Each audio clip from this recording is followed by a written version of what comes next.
একসময় পাকিস্তান ক্রিকেটের প্রতিভাবান ক্রিকেটার হিসেবে পরিচিত ছিলেন আহমেদ শেহজাদ।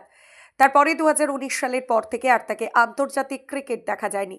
এবার এক মারাত্মক অভিযোগ করে বসলেন তিনি। আহমেদ জানান, দেখতে সুন্দর হওয়ার কারণে তাকে পাকিস্তান ড্রেসিং রুমে বারবার সমস্যায় পড়তে হয়েছে, যদিও কারোর নাম করে অভিযোগ করেননি তিনি। সম্প্রতি এক পডকাস্ট শোয়ে গিয়ে এমন অভিযোগ করেন এই পাক ক্রিকেটার।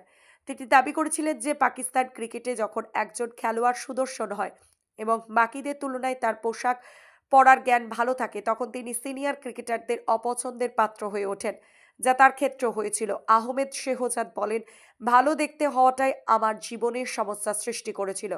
আমাদের জগতে যদি কেউ সুদর্শন হয়, ভালো পোশাক পরে, ভালো কথা বলতে জানে, তাহলে কিছু লোকের ঈর্ষা হবে। আমি ঠিক এই কারণে পাকিস্তান দলে টার্গেট হয়ে গিয়েছিলাম। আমি নিজের জন্য কোনো সাফাই দিচ্ছি না, কিন্তু আমি এটা জানি যে অনেকেই এমন সমস্যার সম্মুখীন হয়েছে। যদি আপনার ফেয়ার তৈরি হয় এবং লোকে প্রশংসা করে, তখন কিছু সিনিয়র খেলোয়াড় যেন সেটা কিছুতেই হজম করতে পারে না।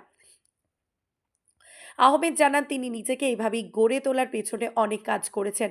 তিনি বলেন, আমি পাকিস্তানের একটা ছোট্ট শহর থেকে উঠে এসেছি। আমার বাড়ি লাহোরের আনারকলিতে। আমি যখন পরিচিতি পেতে শুরু করি, তখন নিজেকে তৈরি করি, নিজের ব্যক্তিত্ব গড়ে তুলি। এটাও তাদের কাছে সমস্যার কারণ হয়ে দাঁড়িয়েছিল।